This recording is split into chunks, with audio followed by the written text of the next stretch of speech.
ধর্ম শেখানো না যায়, আগে নিজেকে আচরণ করতে হয়। আমি যদি নিজেকে না চিনতে পারি বাবা, আমি অপরকে কিছুতেই চেনাতে পারবো না। তাই মহাপ্রভু চিন্তা করলেন, ভগবত্ব নয়, ঈশ্বরত্ব নয়, আমি ভগবত্ব। সেই চারটে বাবা যদি একটু অহংকারী হয়, তাহলে সন্তানগুলোকে কেমন হবে জানি, বলবে আমার বাবাই জীবনে কারোর কাছে মাথা নত করেনি, আর আমি কেন করব। অর্থাৎ পিতা যেমন হয় তার সন্তানগুলো তেমনই আচরণের হয়। তাই আজকে যিনি জগৎ পিতা আমার গোলক বিহারী হরি, এবার এই কলিতে যিনি হয়েছেন শ্রী চৈতন্য অর্থাৎ শচীসুত এই নদী বিহারী হরি, তিনি ভেবে চিন্তা করলেন, আমি যদি কলিতে স্বর্ণ সিংহাসন পেতে রাজত্ব শাসন করি, অন্যান্য যুগের মতো অস্ত্র ধারণ করে যদি আমি জীবের শাসন করি,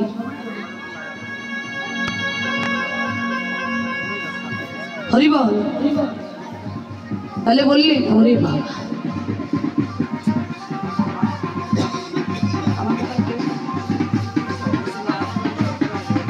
নদিয়া বিহারী হরি আমার বললেন, আমি আর ভগবত্ব নিয়ে নয়, ঈশ্বরত্ব নিয়ে নয়, ঐশ্বর্য পরিত্যাগ করি। ঐশ্বর্য কি পরিত্যাগ করলেন? ঐশ্বর্য পরিত্যাগ করে নিজেকে আজকে ভিখারি বানালেন। হরি বল। কলিজীবের শোকের জন্য মায়েরা একটু কৃপা করে এদিক সেদিক নয়, আমার কথাগুলো শোনো সবাই। আমরা তো কীর্তন শুনতে আসি, অনেকে ওই একটু দেখতে আসি, কীর্তন সবাই মন দিয়ে শুনি না মা। তবে একটা কথা বলি শোনো, সংসার করতে করতে না ভগবানের জন্য 2 মিনিট সময় আমাদের হয় না। কষ্ট করে এখানে এসেছো, কষ্ট করে বসেছ, তবে যেটুকু সময় বসে থাকবে হৃদয় চিত্ত উজাড় করে কীর্তন শ্রবণ করো। তাতে কি হবে জানো? বললেন ভাগবত বললেন যে যতটুকু ভগবত কথা শ্রবণ করবে, কৃষ্ণ নাম শ্রবণং মঙ্গলম, যে যতটুকু শ্রবণ করবে তার ততটুকুই মঙ্গল হবে। তাই যতটুকু সময় বসে আছো কষ্ট করে সময়টা নষ্ট না করে একটু মন দিয়ে শ্রবণ করো, অনুভব করো ভগবান এই জগতে আমাদের জন্য কি করে গেছেন, আমাদের মনুষ্য জন্মে আমাদের কি করণীয়।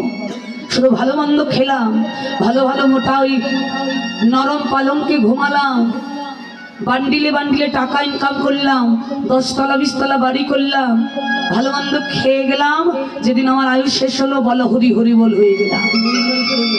এই আমার মনুষ্য জন্মের সার্থকতা নয়।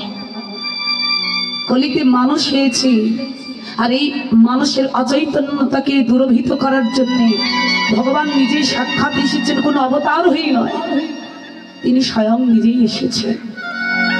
তাও ঐশ্বর্য নিয়ে নয়, শোক নিয়ে নয় বাবা, চির আপন করেছে, চির এই দুঃখকে অর্থাৎ নয়নের জলকে করেছেন তিনি সম্বল। সংকল্প করেছেন কি, কলিতে যদি এই কলিহত জীবের মহাব্যাধি সারাতে হয় ওই মহা ঔষধ কৃষ্ণ নাম দিয়ে, তবে ওই কৃষ্ণ নাম আমি দেব। তবে কেমন করে দেব?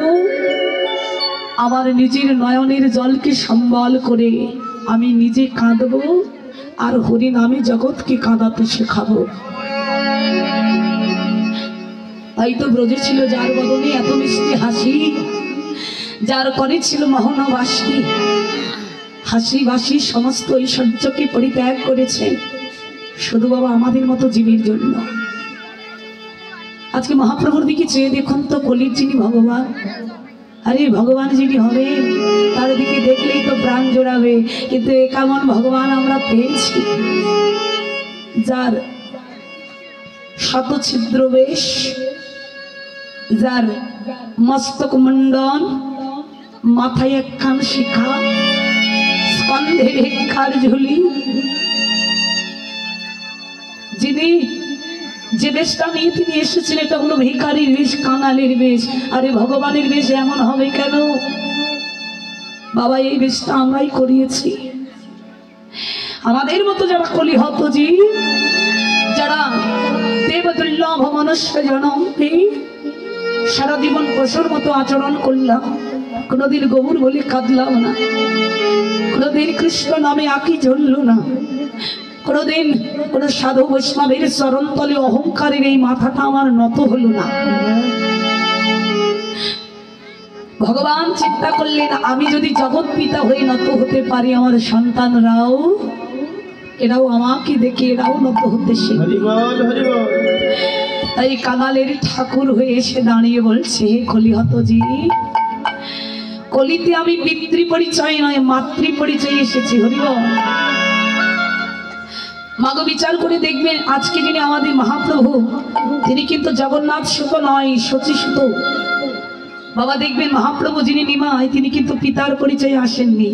তাকে কিন্তু কেউ ওই জগন্নাথ সুত বলে না, বলে শচী সুত, অর্থাৎ মায়ের পরিচয়। কেন? পিতা দেখবেন না গো, অনেক সময় বাচ্চা কাচ্চারা, ছোট ছোট ছেলে মেয়েরা আঙিনায় ধুলার পরে যখন খেলা খেলে না, আর ওই খেলা অবস্থায় যদি কোনো সন্তান বাবাকে গিয়ে বলে, বাবা আমাকে একটু কোলে নাও না, বাবা কি বলবে জানো? বাবা বললে, খোকা তোর গায়ে ধুলো রে বাবা, তোর মা স্নান করাই দে, তারপরে তোকে নেবা, এখন আসিস না, গায়ে ধুলো লেগে যাবে। কিন্তু এখানে মহাজন বলছে, দেখো যদি ওই সন্তানটা ধুলো মাখা অবস্থায় আমার মায়ের কাছে যায় না, মা কিন্তু কোনোদিন বলে না, খোকা তোর গায়ে ধুলো লেগেছে, তুই আমার কাছে আসিস না। মা কি করে? মা কোনো বিচার করবে না, বলবে আয় খোকা তুই আমার কোলে আয়। মহাপ্রভু বললেন, মা যেমন সন্তানের অঙ্গের ধুলো বিচার করে না, যেমন বাৎসল্য প্রেমী স্নেহের অঞ্চল দিয়ে সন্তানকে নির্বিচারে কোলের করে তুলে নেয়, তেমনি এবার মাতৃ স্নেহ ভালোবাসা নিয়ে আমি এসেছি কলিতে। হে কলিহতজি, বিচার করে দেখো তোমাদের দেহের ভেতরে কোটি কোটি জন্মের জন্মার্জিত পাপ রাশির স্বরূপ ময়লা ধুলোই তোমাদের দেহটা মেখে গেছে। ওই ধুলো ময়লা এক পাহাড় সম, ওই পাপ রাশির সম ধুলো ময়লা নিয়ে যদি তোমরা আমার কাছে আসতে পারো, আমি তোমাদের জন্য দুটি বাহু প্রসার করেই দাঁড়িয়ে আছি। মহাপ্রভুকে দেখবেন মা, ওই পঞ্চতত্ত্বের বিগ্রহে এখনো মহাপ্রভু হাত তুলে দাঁড়িয়ে আছেন, এখনো আছে। মহাপ্রভু বললেন, আমি এখনো দাঁড়িয়ে আছি কেন জানো? তোমাদেরকে আমার বুকে তুলে নেওয়ার জন্য। শুধু তোমরা একবার বলো, হে জগৎ পিতা, সারাটা জীবন আমি আমাকে আমার নিজেকে সুখে রাখার চিন্তায় মত্ত ছিলাম। সারা জীবন ভেবেছি কি করলে আমার পুত্র পরিজন ভালো থাকবে, কি করলে আমার সংসার ভালো থাকবে, আমি কি করলে ভালো থাকবো, কাল কি করলে দুটো ভালো খাবার খেতে পারবো। শুধু এই চিন্তা করেছি, কিন্তু কোনোদিন ভাবিনি হে জগৎ পিতা, তোমার চরণ তলে আমার একদিন যেতে হবে। তাই হে ঠাকুর, তুমি আমার সকল অপরাধ ক্ষমা করে এই পাপে ভরা দেহ যদিও আমার, আমি বহু জন্মের অপরাধী, কিন্তু ভেবে দেখো দয়াল, আমি তো তোমার জগতের মধ্যের কেউ, জগৎ ছাড়া তো নই। তাই তুমি তোমার রাতর রাঙা চরণ তলে আমাকে কৃপা করে আশ্রয় দাও। তোমার ওই রাতর রাঙা চরণে আমার কৃপা করে আশ্রয় দাও। মহাপ্রভু বললেন, আমি কি করব জানো? যদি এই আত্মনিবেদনটা কেউ আমার করতে পারি, আমি তার সকল পাপ ছেড়ে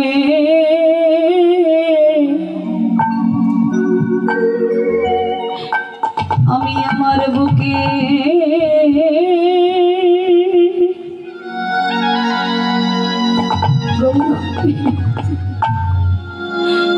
আমি আমার বুকে টেনে নে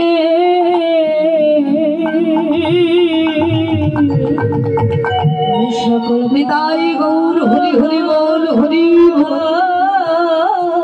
বাজে রে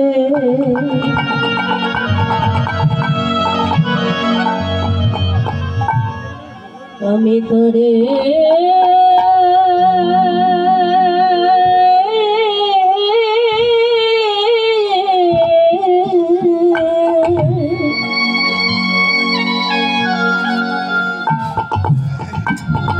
তোরে বুকে টেনে রে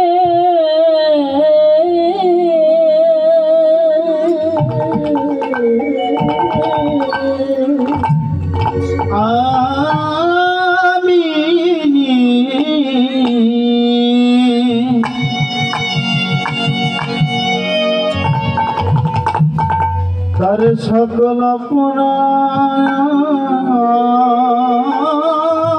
ভুলে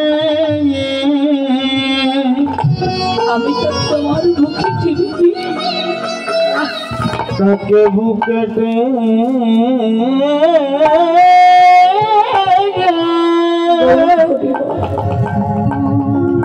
তাকে বুকে টেনে নিগো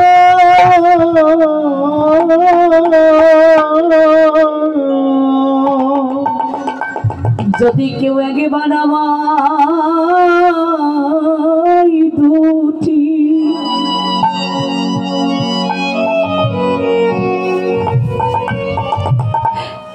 দুটি নয়ন জলে কেঁদে ডাকিতে পারি আমি তার সকল পাপ ছেড়ে আমার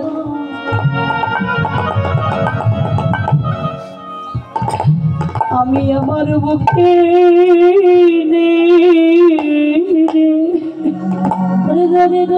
নয়নের জলে নিতাই গৌর হরি বল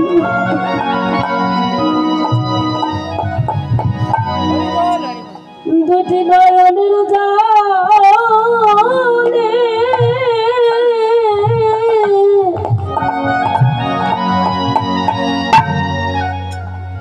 জলে নদীতে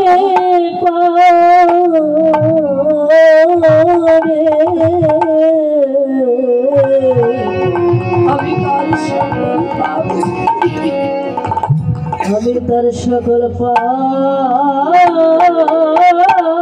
ছেড়ে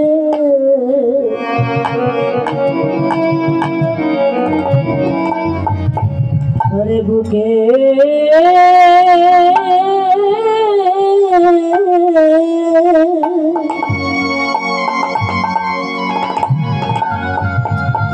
বুকে টেনে রে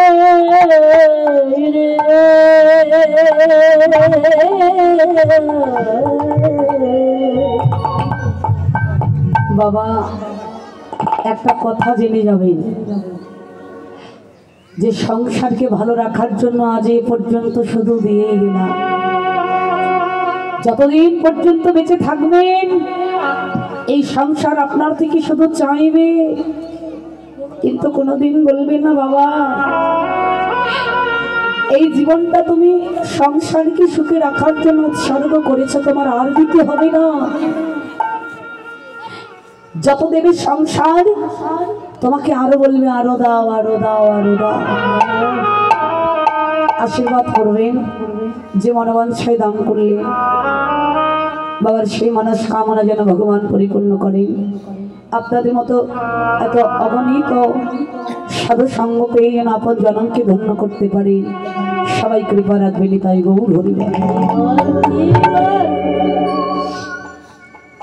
এই সংসার শুধু নিতেই চাইবে কিন্তু আজকে আমরা যে ভগবানকে পেয়েছি না বাবা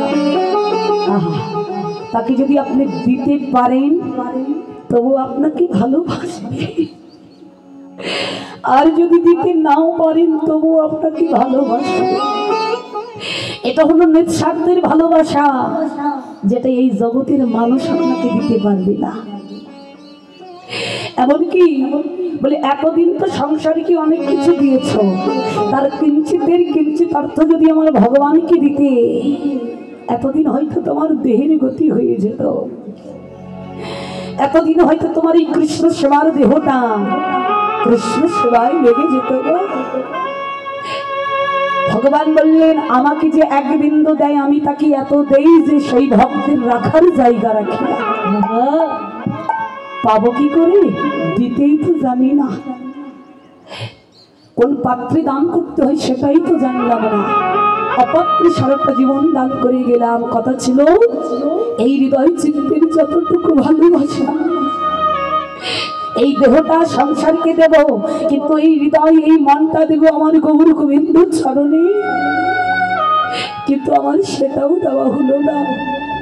এই হৃদয় চিত্তে যতটুকু ভালোবাসা ছিল এই সংসারকে ভাগ করে দিতে দিতে আমার সবটুকু ভালোবাসা ফুরিয়ে গেছে। তোমাকে দেওয়ার মতো কিছু নাই প্রভু। ভগবান বললেন ওইখান থেকেই তুমি আমার কিছু দিও, কারণ এই জগতে কিঞ্চিত দিলে আমি তাকে অনেক দেই। বাবা দেয়নি, কত ভক্তকে তিনি দিয়েছেন। দৃষ্টান্ত দেখো আমার, আপনারা মহাভারত সম্পর্কে অনেকেই জ্ঞাত। এই মহাভারতে একজন পরম ভক্তিমতী ভক্ত ছিলেন, তিনি হলেন ওই পঞ্চ পাণ্ডবের স্ত্রী, যার নাম হলো দ্রৌপদী। এই দ্রৌপদী ভগবানকে দিয়েছিল বাবা এক টুকরো, এক ইঞ্চি। হরিবল কবে দিয়েছিল জানি? মায়েরা দেখুন, ভগবানকে এক ইঞ্চি যদি কেউ দিতে পারে তার জীবনে ভগবান কতটা পূর্ণ করে দেয়।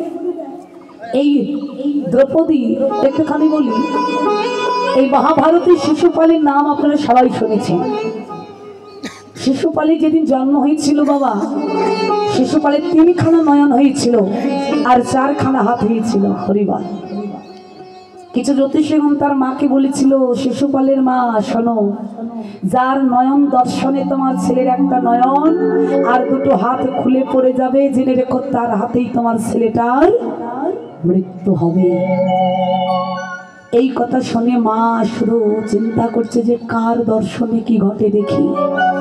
বাবা দেখবেন আমাদের এই গ্রাম বাংলায় যদি কারোর ঘরে একটা অসাধারণ অস্বাভাবিক সন্তান জন্ম হয়, তাকে দেখার জন্য কতজন আসে না? এই শিশুপালকে দেখার জন্য কত দূর দূরান্ত থেকে কতজন আসতো। কিন্তু যতই জন আসুক, মা লক্ষ্য করছে, দেখছেন যে কারো নয়ন দর্শনে আমার ছেলেটার এই 2টো হাত আর নয়ন খুলে যায় কিনা। কারোর দর্শনে কিছু হলো না। এবার নন্দালয় থেকে নন্দনন্দন কৃষ্ণ এবার দেখতে এসেছে ভাইকে। ও পিসিমা, পিসিমা আমার ভাই কোথায়? মা বলছি বাবা ওই দেখ দোলনায় শুইয়ে রেখেছি, যা। কৃষ্ণ ছুটতে ছুটতে যাচ্ছে, পিছন পিছন শিশুপালের মা যাচ্ছে। কৃষ্ণ গিয়ে দোলনাটা ধরে যেই না ভাই বলে ডাক দিয়েছেন, দর্শন মাত্রেই শিশুপালের 1খানা নয়ন আর 2টো হাত খুলে পড়ে গেল।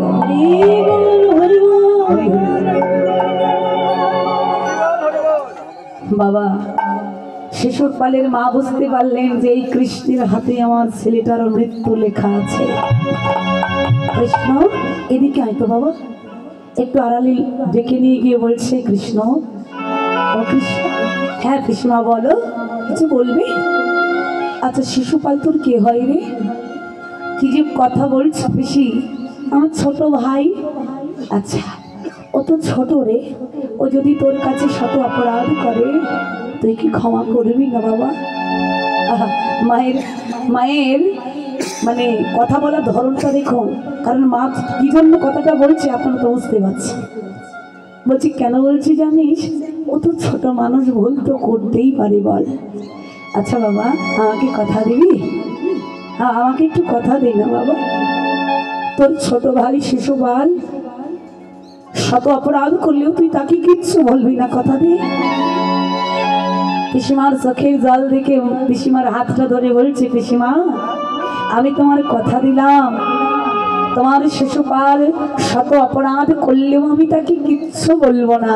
কিন্তু মনে মনে সেদিন বলেছিলেন, পিসিমা তোমার শিশুপাল শত অপরাধ করলেও কিচ্ছু বলবো না, কিন্তু শত অপরাধ অতিক্রম করলে কিন্তু আমি ওকে ছেড়ে দেব না। সেই শিশুপাল বড় হতে লাগলেন অনাচারীর মতো। যেদিন ওই ভরা সভার ভেতরে এক এক করে সবাই প্রবেশ করলো। সেই দিনের ঘটনা। সবাই সিংহাসন আসন অলঙ্কৃত করে বসেছেন। সবার শেষে নন্দনন্দন আমার কৃষ্ণ গোবিন্দ যেই নয় সবার ভেতরে প্রবেশ করছেন, যেই না প্রবেশ করেছেন সিংহাসনে বসতে যাবেন, হেনকালী শিশুপাল চিৎকার করে বলে উঠতে লাগলো, এই কে কোথায় আছিস? ওই গোয়ালার ছেলে নন্দনী কৃষ্ণ ওই এখানে কি করছে? এক্ষুনি ওকে ঘাড় ধাক্কা দিয়ে বের করে দেওয়া হোক। একের পর এক উপহাস, একের পর এক কটাক্ষ বাক্যে কথা বলতে লাগলেন। তখন এক এক করতে করতে মাগো 99 100 পাপকে অতিক্রম করে যেই না ছেড়ে গেল, সঙ্গে সঙ্গে সেই দিন ভগবান কৃষ্ণচন্দ্র সেই সুদর্শন চক্রকে আহ্বান করে যেই না চক্রটা নিক্ষেপ করলেন শিশুপালের দিকে, চক্র গিয়ে শিশুপালের মস্তকটা ছেদন করে দিলেন, ধর দেহ পড়ে গেল মাটি।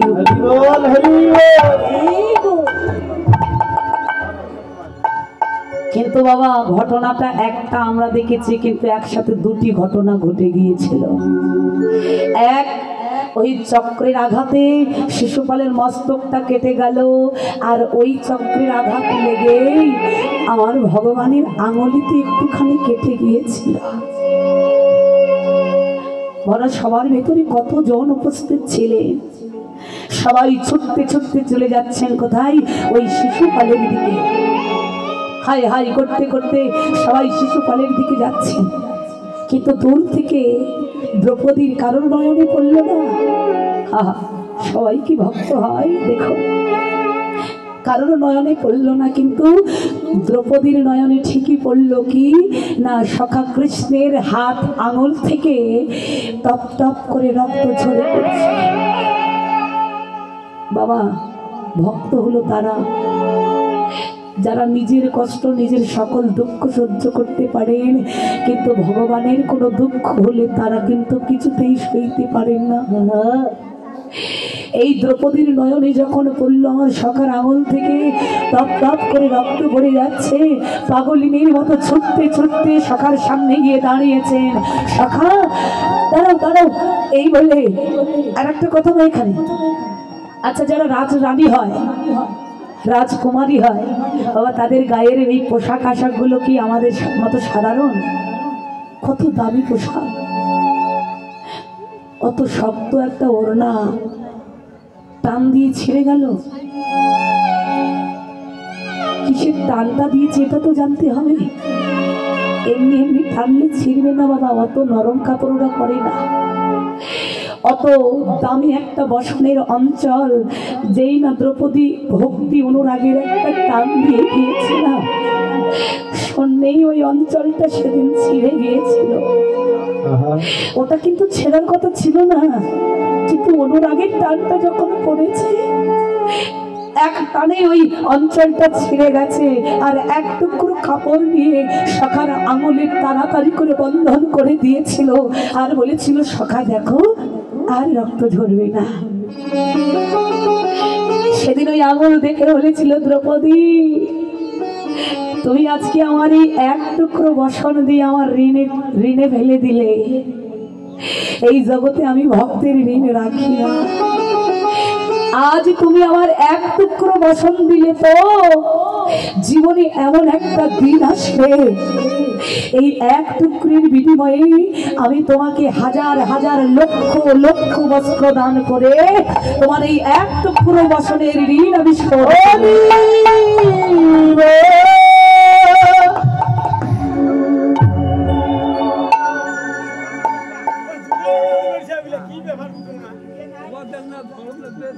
হরিবল, এই এক টুকরো বছরের ঋণ আমি শোধ করব, করলো না মা?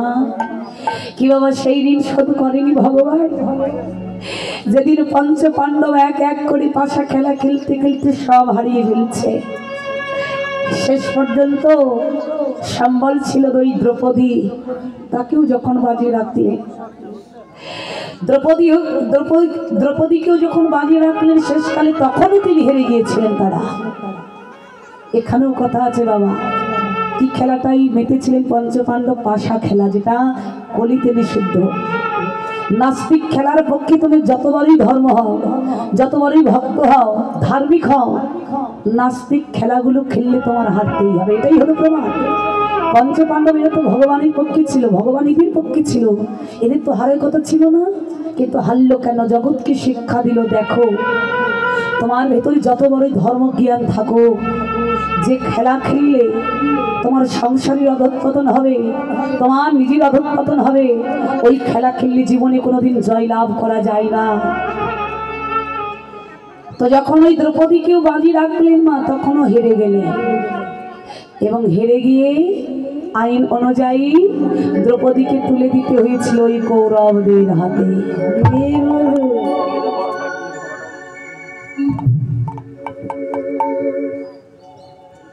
সেই দ্রৌপদী যখন ওই কৌরবদের পক্ষে চলে গিয়েছিল, কি করেছিল বাবা? ভরা সভার ভেতরে, কত বড় একটা সভা, ভরা সভার ভেতরে দ্রৌপদী, আহা, সকল দুরাচারী ওই অনাচারীগণ বস্ত্র ধরে টানতে শুরু করেছিল, লজ্জা হরণ করতে শুরু করেছিল।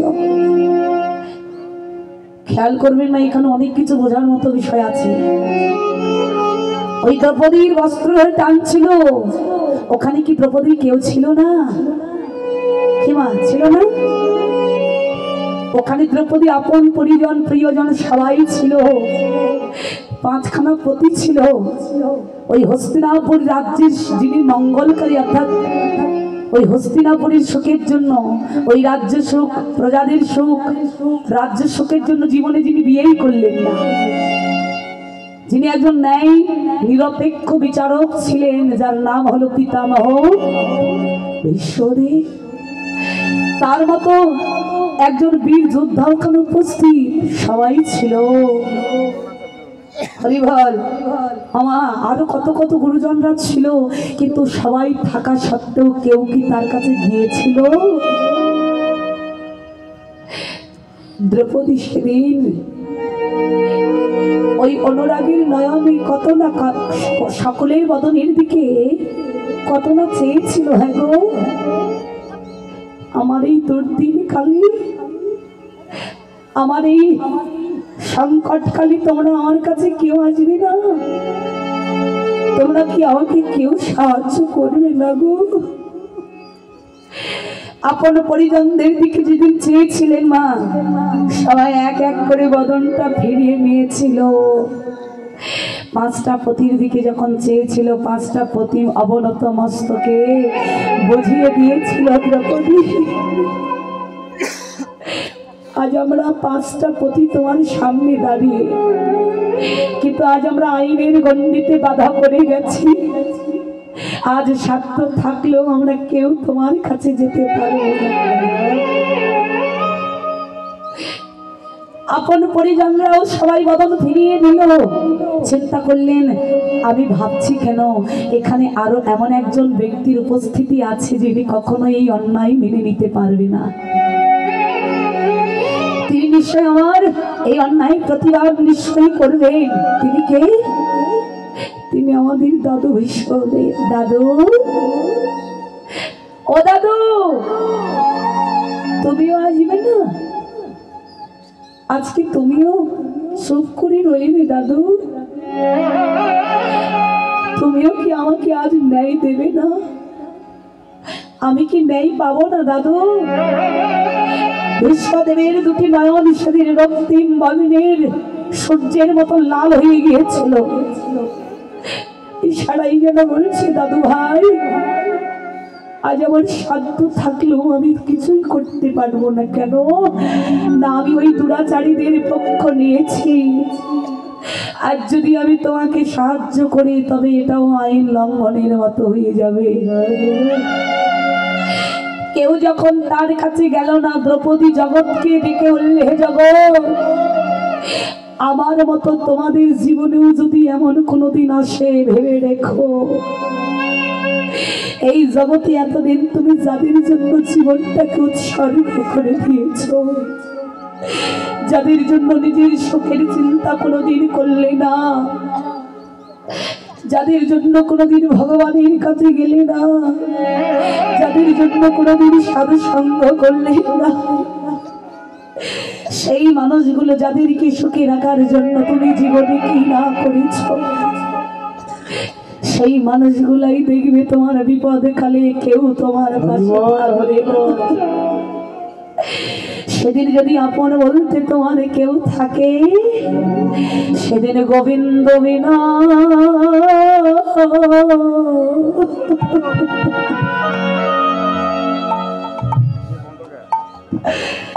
সেদিন গোবিন্দ বিনয়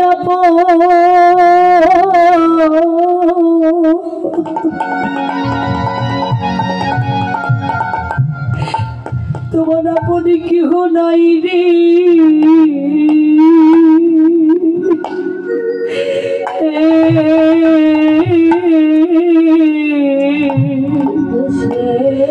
তাই গৌর হরি হরি বল হরি বল।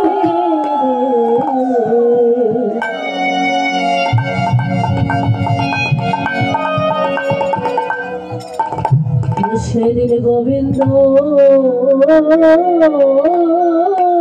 বিনা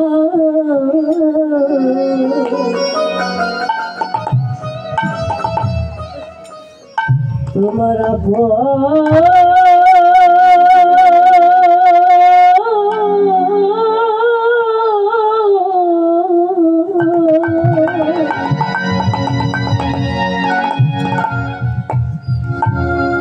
তোমার আপনার কেহ নাই রে।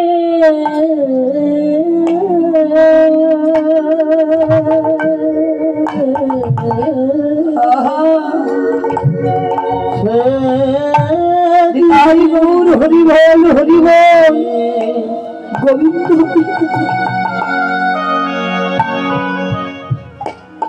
তোমার আপন বলিতে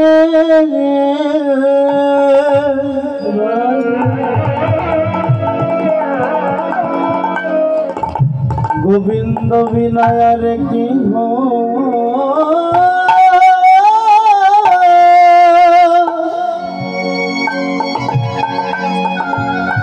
আর কেহ নাই গো।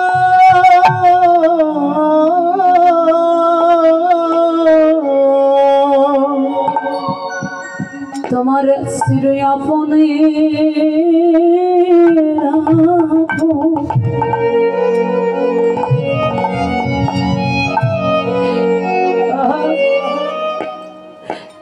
আপন বলিতে আপনই গোবিন্দ ছড়ু।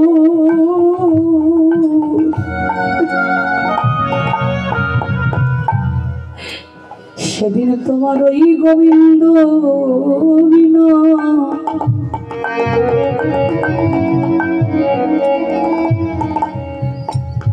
তোমার আপন কেউ কেউ নাই গো। সেদিন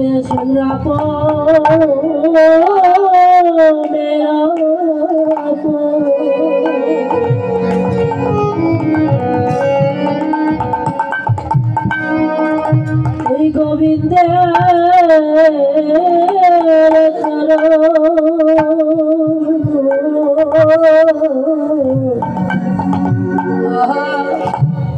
সেদিন তোমার গোবিন্দ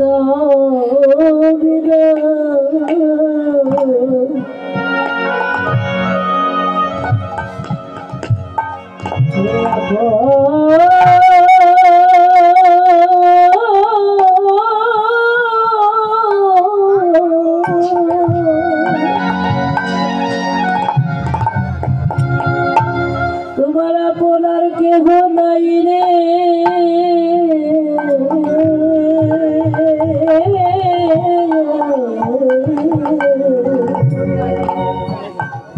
সেদিন তোমার জীবনে সুখের দিন নেমে আসবে বাবা, কত বন্ধুর দেখা মিলবে। কেন জানো? ওই সুখের ভাগ নেওয়ার জন্য। কিন্তু জীবনে যদি কারোর কোনো অভাব নেমে আসে, কোনো দুর্দিন নেমে আসে, দেখবেন সেদিন তো বন্ধুগুলো তো অনেক দূরেই থাকলো, যারা তোমার অনেক কাছের প্রিয় মানুষ তোমার থেকে সেদিন সবাই ধীরে ধীরে দূরে চলে যাবে। সবাই যদি সেই দিন দূরে চলে যায়, তাহলে আমাদের আপনকে দ্রৌপদী জগৎকে শিক্ষা দিলেন, হে জগৎ। এক মুহূর্তের জন্য তার মনে হলো এই জগতে যার কেহ নাই তার তো আমার গোবিন্দ আছে। সঙ্গে সঙ্গে দ্রৌপদী এক হস্তে লজ্জা কিন্তু আঁকড়ে ধরে আর এক হস্ত ঊর্ধ্বে তুলে ডাকলেন, কিন্তু ভগবান বললেন, সখী আমি তো ভক্তের হওয়ার জন্য সর্বকালের জন্য আমি প্রস্তুত, আমি ভক্তের কাছে যাওয়ার জন্য পাগল, কিন্তু আমাকে যদি আত্মনিবেদনটা সম্পূর্ণরূপে না হয় আমি তো আমার ভক্তের কাছে যেতে পারি না। হঠাৎ দ্রৌপদীর মনে পড়ল, হায় হায় এই দেহটাই তো আমার নয়, এই দেহটাই তো আমি আমার গোবিন্দ চরণে নিবেদন করে দিয়েছি। এই দেহ যদি তার হয় এই দেহের লজ্জাটা কি আর আমার হবে? সঙ্গে সঙ্গে দ্রৌপদী দুই হাত ঊর্ধ্বে তুলে হে গোবিন্দ দেখা দাও বলে সেই ডাক দিলেন। ভগবান পাগলের মতো ছুটতে ছুটতে হরি হরি শুধু সেই দিন দেখাই দিয়েছিল না মা, ওই এক টুকরো বছরের ঋণ ভগবান সেদিন শোধ করেছিল। এক আঙুল থেকে শত শত হাজার হাজার লক্ষ লক্ষ বস্ত্র দান করে সেদিন ভক্তের মানকে রক্ষা করেছেন, ভক্তের ওই এক টুকরো ঋণ শোধ করেছেন। ভগবান বললেন, এই জগতে আমার জন্য যারা এক ফোঁটা নয়নের জল ব্যয় করে আমি সেই এক ফোঁটা ব্যয়কৃত ভক্তের জন্য অনন্ত অনন্ত কোটি নয়নের জলে বসে থাকি।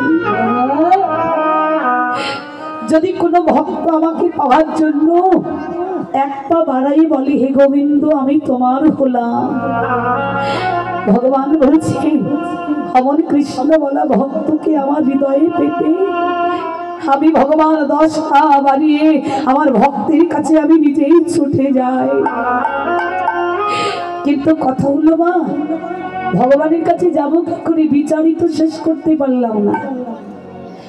জাত কুলমান উঁচু নিচু এই বিচার করেই তো আজ শেষ করে উঠতে পারলাম না। ভগবানের কাছে যাব কি করে, তাকে ডাকবো কি করে? বাবা আমাদের এই বিচার বিভেদটাই তো শেষ হলো না। পরনিন্দা পরচর্চা আচার বিচার ওর সেটা ভালো নয়, পাড়ায় ওই ব্যক্তি এই করেছে, এই যে এই কর্মগুলো যেটাকে একবারে বলা হয় বিচার, এই বিচার বিভেদটা যদি আমাদের ভেতর থেকে কোনোদিন শূন্য হয়, চলে যায়, যদি কারণ হৃদয় অভিমান শূন্য হয়, তবেই তার দ্বারাতে ভগবানের শ্রীচরণ পাওয়া। বাবা দেখবেন আমাদের এই বর্তমান সমাজে একটা ব্যাপার চলছে, সেটা আমি প্রকাশ করেই বলছি।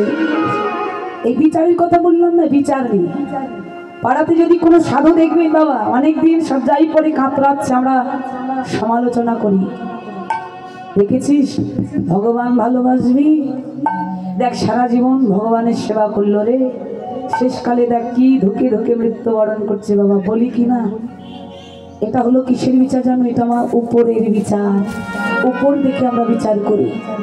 আর পাড়ায় যদি কোনো একটা চোরের ওই হঠাৎ করে স্ট্রোক করে মরে যায়, আমরা বলি কি জানেন, দেখেছিস সারা জীবন কত অন্যায় কত অত্যাচার কত খারাপ কাজ করলো, শেষকালে কি ভালোভাবে মৃত্যু হলো, পড়লো আর মরলো।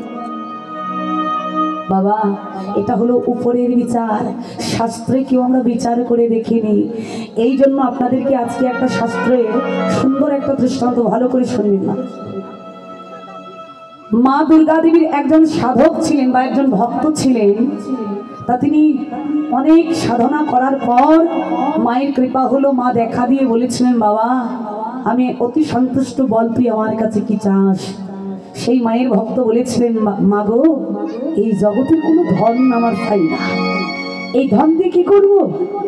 এই যেমনি আছি এই পৃথিবী তেমনই ঠিক রবে, কিন্তু এই পৃথিবী ছেড়ে তো একদিন আমাকেই চলে যেতে হবে, তাই এই জগতের কোনো বিষয় বৈভব নয়, তুমি আমাকে এমন একটা আশীর্বাদ দান করো, কোনো সাধু ব্যক্তি কিংবা কোনো পাপী ব্যক্তি এই দুই ব্যক্তির মৃত্যুকালে এদের আত্মাটা দেহ থেকে কিভাবে চলে যায় এবং এই ইন্দ্রিয়গুলো যাওয়ার কালে কি বলে যায় এবং এই আত্মাটাকে নেওয়ার জন্য কে এসে তাকে নিয়ে যায়, এই দৃশ্যটা যেন আমি দেখতে পাই।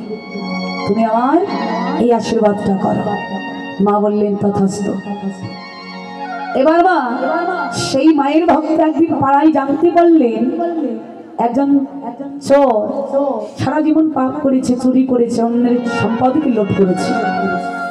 তা হঠাৎ করে তার স্ট্রোক জাতীয় একটা রোগ হয়েছে, খুব অল্প সময়ের মধ্যেই মানে মৃত্যু যন্ত্রণায় ছটফট করছে, কিছুক্ষণের মধ্যেই তার মৃত্যু হবে। এখন ওই মায়ের ভক্ত চিন্তা করলেন, যাই এই চোরের মৃত্যুটা কিভাবে হয় আজকে একটু দেখে আসি। ওই মায়ের ভক্ত গিয়েছেন, চোরকে আঙিনায় একটা বিছানায় শুইয়ে রেখে তার আপন পরিজনরা সবাই হাহাকার করছে।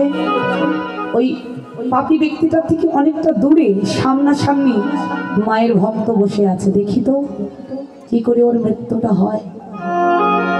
কেউ কিন্তু দেখতে পাচ্ছে না বাবা, ও কিন্তু দেখতে পাচ্ছে। কি দেখতে পাচ্ছে জানেন? ওই চোরের এই দেহের যতগুলো ইন্দ্রিয়, বাবা আপনারা জানেন হয়তো আমাদের দেহে যত ইন্দ্রিয় আছে সকল ইন্দ্রিয়ের একটা করে অন্তর ইন্দ্রিয় আছে।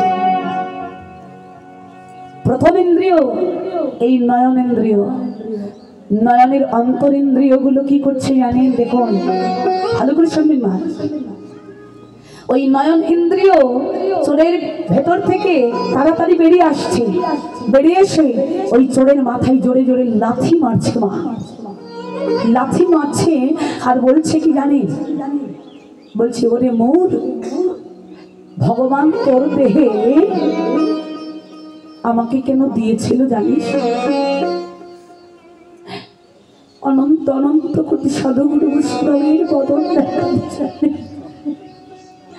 ভক্তির বাজার দর্শন করার জন্য, ভক্তির চরণ দর্শন করার জন্য তুই কি করলি? সারাটা জীবন আমাকে দিয়ে তুই আজে বাজে কত খারাপ কিছু দেখালি। আমার জন্মটা বিফল হয়ে গেল রে তোর মতো চোরের দেহে এসে। লাথি মেরে বলছে, ঠাকুর তুমি আর যাই করো, এমন পাপীর দেহে যেন আর কোনোদিন আমাদেরকে পাঠিও না। ওই নয়ন ইন্দ্রিয় তাড়াতাড়ি চলে যাচ্ছে বাবা। কর্ণেন্দ্রিয়, শ্রবণেন্দ্রিয় বলছে, ওরে ভগবান তোর দেহে আমাকে দিয়েছিল কেন জানিস? ভগবানের ওই মধুমাখা নাও শোনার জন্য রে। আর তুই আমাকে দিয়ে কি করলি? সারাটা জীবন আন কথা, বাজে কথা, কু কথা শোনালি। কোনদিন হরি নাম শোনালি না, কোনদিন কৃষ্ণ নাম শোনালি না। আমার শ্রবণেন্দ্রিয়টা বৃথা হয়ে গেল রে। ভগবান তুমি আর যাই করো, এমন পাপীর দেহ যেন আর দিও না, তোমার নাম থেকে বঞ্চিত হয়ে গেল। এক এক করে যত ইন্দ্রিয় ছিল তাড়াতাড়ি করে ওরা বেরিয়ে আসছে, আর ওই পাপীর মাথায় লাথি মেরে মেরে যাচ্ছে আর বলছে, ভগবান আর যাই করো, এমন পাপীর দেহে যেন দিও না, তোমার নাম সেবা পূজার অধিকার থেকে বঞ্চিত হয়ে গেলাম। কিছুক্ষণের ভেতরে পাপী ব্যক্তিটার দেহের ভেতর থেকে বাবা আত্মাটা বেরিয়ে আসলো। ওই মায়ের ভক্ত দেখছেন যমদূতের সঙ্গে ভয়ঙ্কর কিছু শ্রীগাল কুকুর থাকে বাবা, কেউ দেখতে পাচ্ছে না। ওই মায়ের ভক্ত দেখলেন ওই ভয়ঙ্কর শ্রীগাল কুকুরগুলো ওর ওই দেহটাকে ছিপতে ছিপতে টানতে টানতে নিয়ে যাচ্ছে। আর ওই ব্যক্তি মায়ের ভক্ত দেখছে আর বলছে, হায় হায়, পাপী ব্যক্তির এত কষ্ট, এদের এত কষ্ট, এত যন্ত্রণা। এই অনুভব করতে করতে মায়ের ভক্ত সেদিনের মতো ঘরে চলে গেল। কিছুদিন পর পাড়ার ওপাড়াতে এক সাধু বাবা 5-6 মাস হচ্ছে বিছানায় পড়ে আছে, মৃত্যু হচ্ছে না। কিন্তু আজকে তার অবস্থাটা খুবই গুরুতর, মনে হচ্ছে আজকেই তার মৃত্যু হবে। ভাবলেন, যাক পাপীর মৃত্যু কিসে হয় এটা তো দেখলাম, কিন্তু সাধুর মৃত্যুটা কি করে হয় এটা একটু দেখে আসি। মায়ের ভক্ত ছুটে গিয়েছেন, আজকে আর দূরে নয়, ঠিক সাধু বাবার চরণের এক প্রান্তে বসেছে। বাবা ওই সাধু ব্যক্তিটা কেউ দেখতে পাচ্ছেন না, ওই মায়ের ভক্ত দেখতে পাচ্ছেন, এই সাধু ব্যক্তির নয়নেন্দ্রিয়,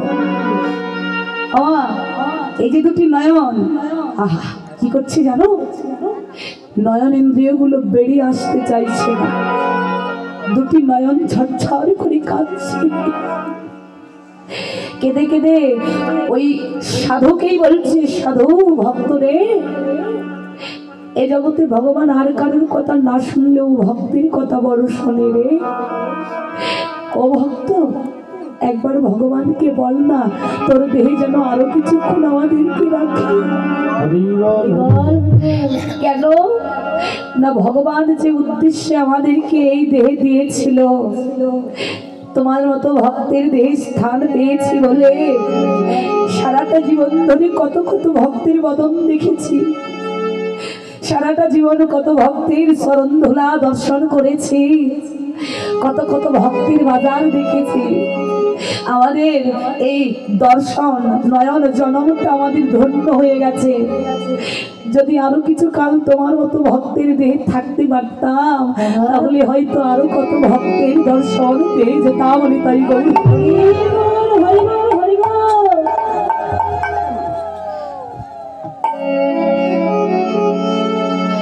নয়নেন্দ্রিয় গুলো বাবা যেতে চাইছেন না ওই সাধুর দেহ থেকে। শ্রবণেন্দ্রিয় কেঁদে বলছে, ভক্ত রে, ভগবানকে বল না আমাকে যেন তোর দেহে আরো কিছুক্ষণ রাখে, যদি আর কিছুক্ষণ তোর দেহে থাকতে পারতাম, এই কর্ণ দিয়ে শ্রবণ দিয়ে আরো কিছুক্ষণ ভগবানের নাম শোনার মতো ভাগ্য লাভ হতো। আর ভগবান তুমি যদি আবার পাঠাও ভাবে, তুমি এমন একজন নিষ্কিঞ্চন ভক্তের দেহে আমাদেরকে বাস দিও। ভক্তের দেহে বাস হলে আর কিছু পায় আর না পাই, তোমার নাম প্রেমী সদায় আমাদের এই ইন্দ্রিয়গুলো তোমার সেবায় লাগবে, আমাদের জন্মটা ধন্য হবে। কিন্তু বাবা সাধু হও আর পাপী হও, ভবে আসলে যেতে হবে। এক এক করে যত ইন্দ্রিয়গুলো ছিল সবাই কাঁদতে কাঁদতে ওই সাধুর চরণে প্রণাম করে বলছে, সাধু ভগবানকে বলিস যদি আমার এই ভবের মাঝে দয়াল পাঠায় যেন তোর মতো ভক্তের চরণ ছাড়া না পাবে। সকল ইন্দ্রিয়গুলো যখন বেরিয়ে গেল, ওই মায়ের ভক্ত দেখছেন ওই সাধুর ভেতর থেকে আত্মাটা বেরিয়ে এলো, আর তাকে নিতে এলো কি জানো, সাক্ষাৎ স্বয়ং ভগবান বিষ্ণু পুষ্পরাজ সাজিয়ে নিয়ে এসেছেন। ভক্তকে বলছি, আই ভক্ত। সাক্ষাৎ ভগবান হাত বাড়িয়ে দিলেন, আর ভক্ত ভগবানের হাতটা ধরে শূন্যে ওই রথে বসলেন। বললেন, শুধু এই ভক্ত নয়, জগতে যাদের এই দেহটা কৃষ্ণ সেবায় লেগেছে, ভগবান বলছে আমি কি করি জানো, আমি নিজেই তাহা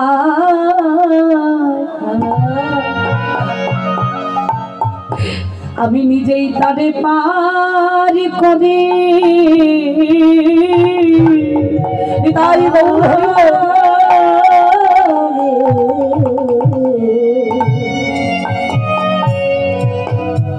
আমি নিজেই তারে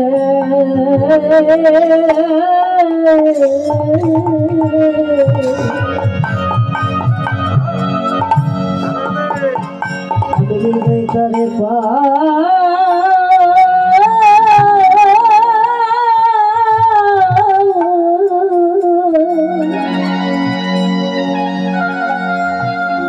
আমি পারা করি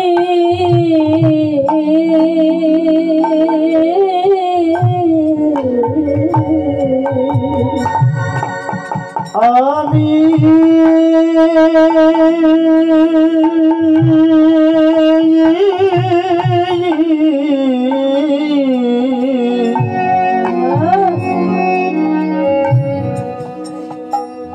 আমি নিজে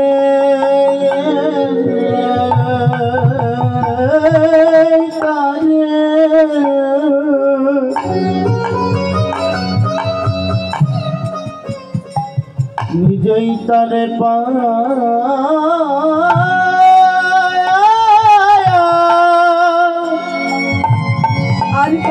মাধ্যম দিয়ে নয় তারে পারি করি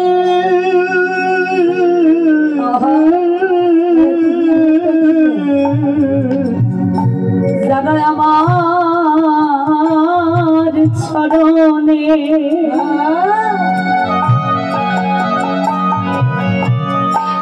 সব সপে দিয়েছে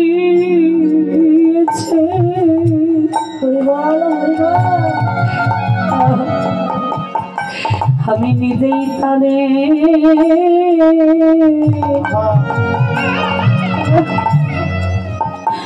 ওই ভব নদী পান করে রে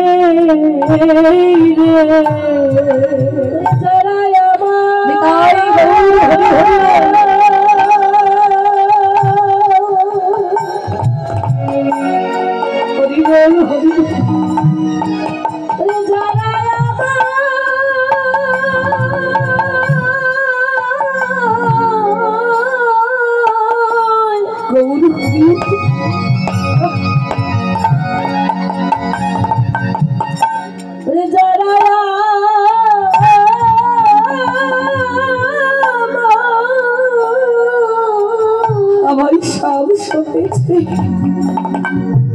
সব সপে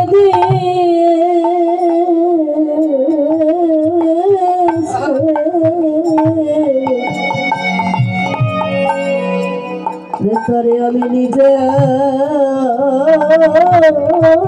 হাতে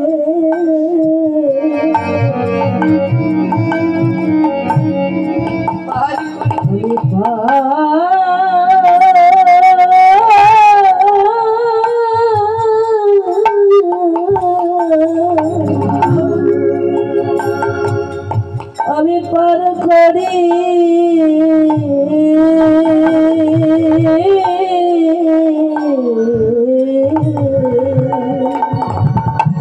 যারা আমার চরণে সব সপে দিয়েছে বলেন আর কারোর মাধ্যম দিয়ে নয় নররূপ কান্ডারি হয়ে সেদিন আমি আমার ওই ভক্তের হাত ধরে আমি নিজেই তাকে ওই ভব নদী পার করে দেব হরি বল। তাই বিচারটা ঠিক রেখো মা, জগতের বুকে বিচার করার আগে নিজের বিচার করতে হবে, তাহলে একদিন নিজের জায়গাটা আমরা নিজে বুঝতে পারবো।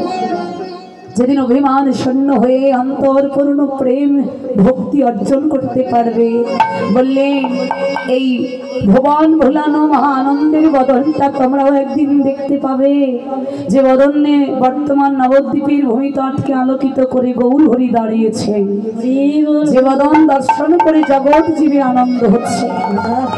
জগৎ জীব কারা মা? এই জগতের বাহিরে তো আমরা কেউ নই, পাপী হই আর ভক্ত হই, আমরা তার জগতের ভেতরে। তাই আজকে দর্শন করে নদীয়ার এক নাগরী আরেক নাগরীকে বলছে, নাগরী নদীয়ার ভাগ্য দেশে বলে এই নবদ্বীপে এমন এক মূর্তি দর্শন করলাম, যার বদন দর্শন করা মাত্রই আমার মনে হলো কি হে সাই অতি গোড়া। হে মানে কি জানো না? সোনা। এই সোনার অনেক নাম আছে, কাঞ্চন, আহা সোনা, তারপরে অনেক রকমের নাম আছে। বললেন এই সোনার সঙ্গে তুলনা করলেন কেন? সোনা অনেক মূল্যবান, সোনা অনেক মূল্যবান বস্তু নয়? একটু মাথা নাড়াবে মাঝে মধ্যে, আমার সাথে কথা বললে একটু হ্যাঁ না বলবে, তাতে আদান প্রদানটা ভালো হবে। বলে সোনা অনেক মূল্যবান বস্তু, কিন্তু সোনার সঙ্গে তুলনা কি আমার গৌর সোনার হবে না? বললেন নাগরীরে হেম সাইয়তি গোড়া, অর্থাৎ সোনার শ্রীমতি অতি সুন্দর, আমার গৌর সোনার বদন। আর দর্শনে নয়নে আনন্দ হচ্ছে জগৎ জনা। নাগরী জানিস আমার মনে হলো গৌর হরি আজকে গৌর নয়, আজকে যেন প্রেমের মূর্তি নিয়ে এসেছে। আহা সেই প্রেমের মূর্তিটা কেমন? পেরেতে মূর্তি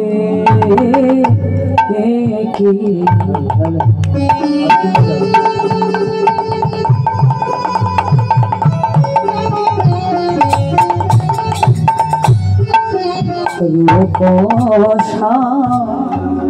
সরক ধারো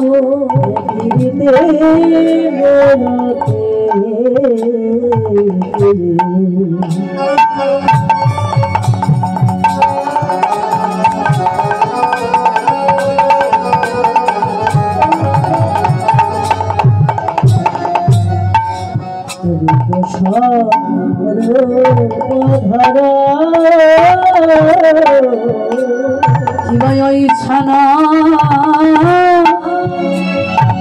প্রতি অঙ্গ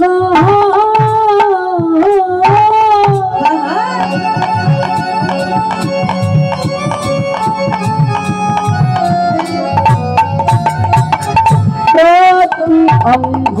প্রতি অঙ্গ প্রতি অঙ্গ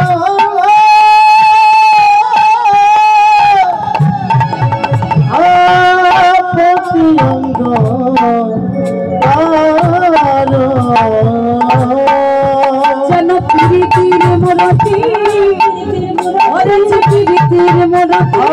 প্রীতির মূরতি লাই কানো একাকৃতি প্রীতির মূরতি রস বিলাস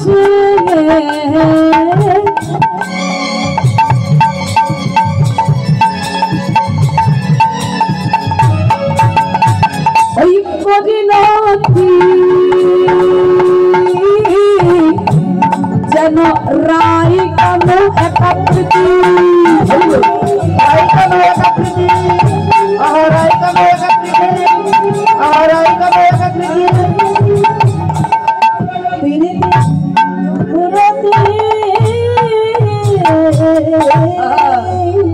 প্রীতির মূরতি কি রূপ স্বরূপ ধরো ওই ছান প্রতি অঙ্গ বন্ধ। তাহলে প্রথম কথাটা কি মা? প্রীতি। এই প্রীতি কথাটার অর্থ কি বাবা? কি আমরা করি না প্রেম? আমা এই যে মায়েরা বসে আছো বাবাদেরকে বলছি, যারা বসে আছেন সবাইকে বলছি, কারা কারা প্রেম করেছে একটু হাত তোলো তো। কি গো আমার লালমনিরহাটের মায়েরা প্রেম করেনি? লজ্জার কথা তাই না? হরিবল আমি বলেছি প্রেম করেছো কারা কারা, যাদের হৃদয়ে সব সাহস আছে। ওই যে আমার ওই বাবা, বাহ বাহ, একটু সাহস করে হাত তুলো তো দেখি কারা কারা মানে প্রেম করেছে। বাবা যারা হাত তুললে তাদের জয়ধ্বনি হোক, আর যারা হাত তুললে না তাদের জন্য শোনো। এত বড় মিথ্যা কথাটা কেন বললি আমি জানি না। প্রেম যদি না করতে ওই প্রেমিকের কথা শুনতে কি আর ঘর সংসার ছেড়ে এখানে আসতে বাবা? প্রেম করেছো, প্রেমে পড়েছো বলেই তো এসেছো। বল জানি না বাবারা মায়েরা কি ভেবে নিয়েছো, অনেকে অনেক রকম ভেবেছে। আচ্ছা তোমাদের ওই কথা আমি বলতে যাবো কেন বলো তো? হরিবল তাহলে বললেন প্রেম, প্রেমের মূর্তি ধরেছেন, কিন্তু প্রেমটা আসলে কাকে বলে মা? সেটাই তো জানা হলো না। প্রেম কাকে বলে? বললেন ধ্বংসের শত শত কারণ আছে, তথাপিও যে বস্তুটা ধ্বংস হচ্ছে না আর হবেও না কোনোদিন, সেটাই হলো প্রেম। অর্থাৎ এই জগতে প্রেম করেছিলেন ওই ব্রজে রাধা গোবিন্দ। যে প্রেম ভেবে দেখো, রাধারানী বসতি ছিল বাদিনীর ঘরে, ওই বাদিনীর অত্যাচারী প্রেম ভেঙে যাওয়ার কথা। ব্রজবাসিনীদের কতজনের কত কটু কথা, সেখানেও প্রেমের ভাঙার অনেক কারণ। কিন্তু এত এত কারণ, এত এত বিপদ, এত এত কিছু থাকা সত্ত্বেও কিন্তু সেই প্রেম আজও ভাঙেনি। বলে জগৎ বিশ্ববাসী আমরা সবাই ফুল তুলসী দিয়ে সেই যুগল প্রেমকে আজও পূজা করে চলেছি। হরি হরি বল। কিন্তু বাবা আজকাল আমরা আমাদের এই ইয়াং জেনারেশন যারা যুব সমাজ, আমরা কিন্তু প্রেম প্রেম করে মরে যাচ্ছি। আহারে প্রেম ওই দোকানের পিছনে রাস্তাঘাটে কলেজ স্কুল যেখানেই যাবেন শুধু প্রেম আসবে। শোনো, শাস্ত্র বললে প্রেমের সংজ্ঞা জেনে প্রেম করো, না জেনে যেটা করো না সেটার ভেতরে অনেক চাওয়া পাওয়া আছে, কামনা আছে, কামনা বাসনা আছে, এটাকে প্রেম বলে না। কারণ শাস্ত্রে বলেছেন কৃষ্ণ ইন্দ্রিয় প্রীতিবাঞ্ছা তারে বলেই প্রেম, আর আত্ম ইন্দ্রিয় প্রীতিবাঞ্ছা সেটা হলো কাম। হরিবল। তাহলে বুঝতে পেরেছো মা, প্রেম কোনটা? ভগবানের সুখের জন্য তুমি যেটা করবে ওটাই হলো প্রেম, আর নিজের সুখের জন্য, এই সংসার সুখের জন্য যেটা করবে সেটা হলো কাম। তাহলে প্রেম কাম দুহত বহুত অন্তর, প্রেম হেম জ্যোতির্ময়, কাম হলো লোহার সমান। হরিবল। এই জগতে প্রেম করে কেউ কেউ অনুরাগের দেহ গড়ে, আবার কেহ কেহ প্রেম করে অনলে পুরিয়া মরে। এই প্রেমের সংজ্ঞাটা না জানলে কেউ আগুনে পুড়ে মরবে, আর কেউ জানলে বললে অনুরাগের দেহ গড়তে পারবে। হরিবল। হ্যাঁ, যাই হোক, তাহলে এই হলো প্রেম। আর কি বলছেন? ওই শোনো প্রতি অঙ্গ বন্ধ। গৌরহরি ভাব দেখে মনে হচ্ছে গৌরহরি আজকে নদিয়ার এই ভাগ্যাকাশে উদয় হয়েছেন, তবে কোন ভাবে? ওই গৌর ভাবে নয়, আজকে গৌরের হৃদয়ে দেখা যাচ্ছে ওই ব্রজের রাধা ভাব। কিবা দর্শনটা কেমন? কিবা কামিনী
গতি অছি গজজিনি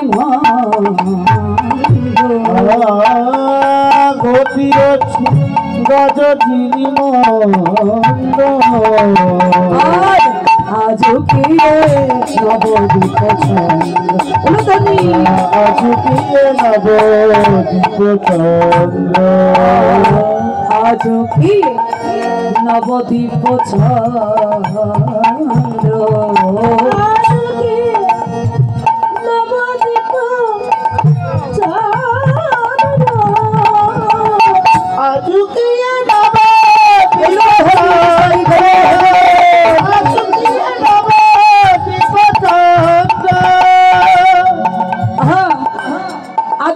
নবদ্বীপ চন্দ্র কামিনী কাম কলিত তুচ্ছ মানুষ।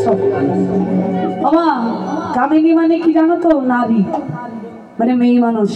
তাই বলে সামান্য আপনার আমার মতো সাধারণ কোনো মেয়ে মানুষের কথা বললেন না। কোন নারীর কথা বললেন? বললেন ওই বৃন্দাবনের শ্রীমতী রাধা ঠাকুরানীর কথা বললেন। ওই বৃন্দাবনে রাধারানীর সঙ্গে যেন কেউ নিজের তুলনা করো না, কারণ জগতে তিনি একমাত্র নারী যিনি সকল বাধা বিপত্তিকে নিজের হৃদয়ের মধ্যে সহ্য করে এক চিত্তে শুধু গোবিন্দকে ভালোবেসে গেছেন।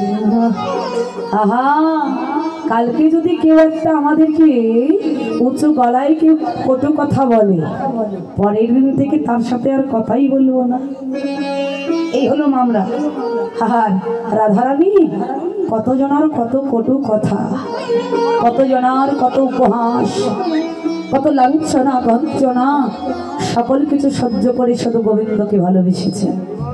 ওই রাধার ভাব আজকে গৌরের হৃদয়ে।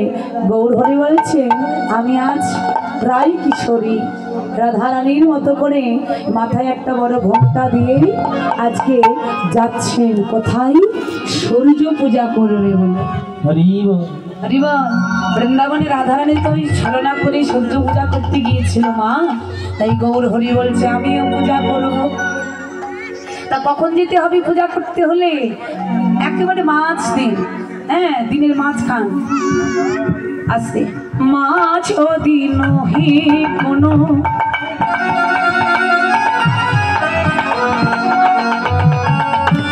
বসনে আবৃত তন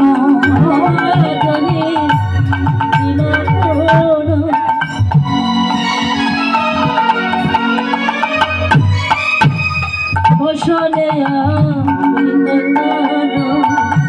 कहत है पूजब सुर आहामरी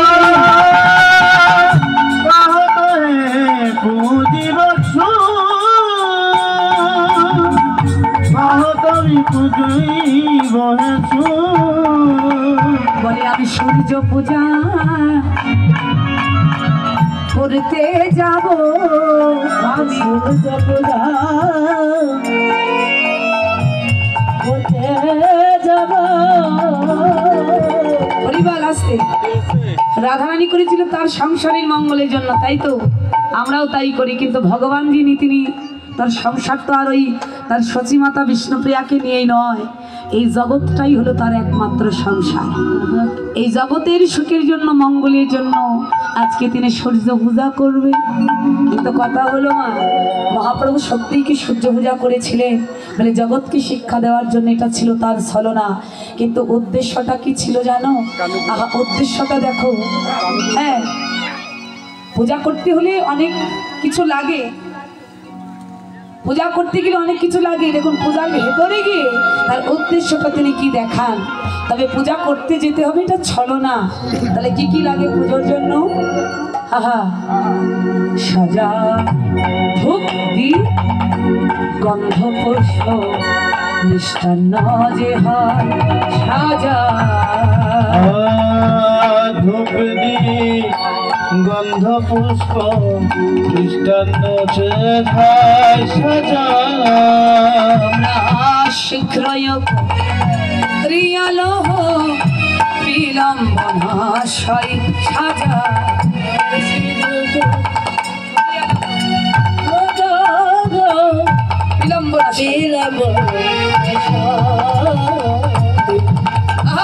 বিলম্ব সহিনা বিলম্ব সহিনা বিলম্ব সহিনা শীঘ্র করি সাজাও সবে বিলম্ব সহিনা, শীঘ্র করে সাজাও সবে বিলম্ব সহিনা, বেলা যে হয়ে যায় বিলম্ব সহিনা, আমি পুজিব দিনমণি পুরাবো বাসনা বাসনা, বুঝিব দিনমণি পুরাব বাসনা বাসনা, মোহন হয়ে দেব তোরি আরাধনা, করে দেব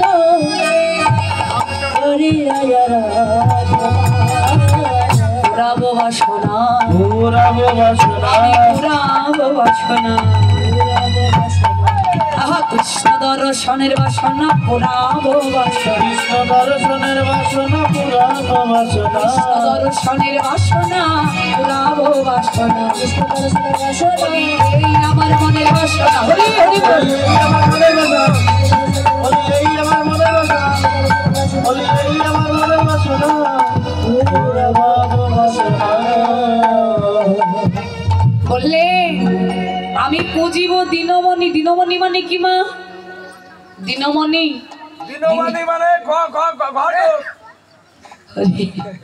বললেন দিনমণি মানে সূর্যদেবের আরেকটা নাম, বুঝতে পেরেছো? ঘটক নয়। বললেন দিনমণি আমি সূর্যদেবীর পূজা করব। বললেন এটা আমার ছলনা। উদ্দেশ্য কি জানো? আমার উদ্দেশ্য হলো এই কৃষ্ণ চরণ দর্শন।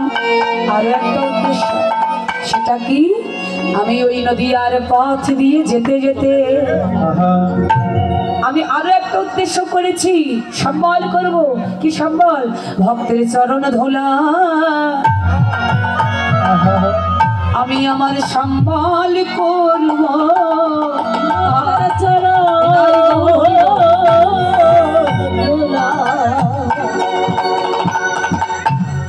আমি সম্বল করব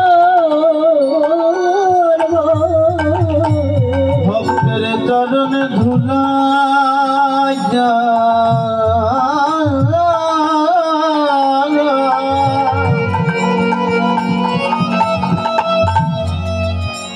আমি সম্বল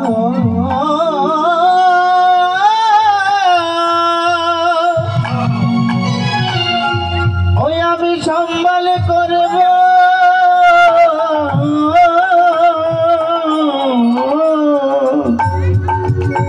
বলি আমার মনে,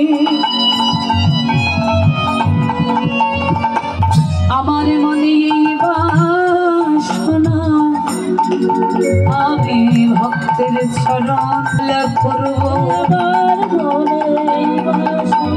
ভক্তের চরণ ধুলা সম্বল করব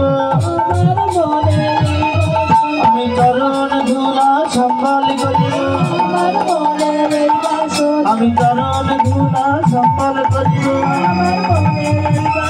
আমি চরণ আমি চরণ ধুলা সম্বল করব বাসনা ভক্তের চরণ ধুলা সম্বল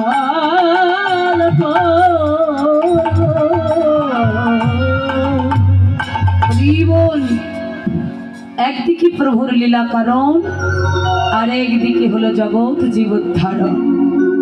একদিকে তিনি লীলা করছেন, কিন্তু লীলার ভেতরেই জগৎকে তিনি শিক্ষা দিয়ে যাচ্ছেন।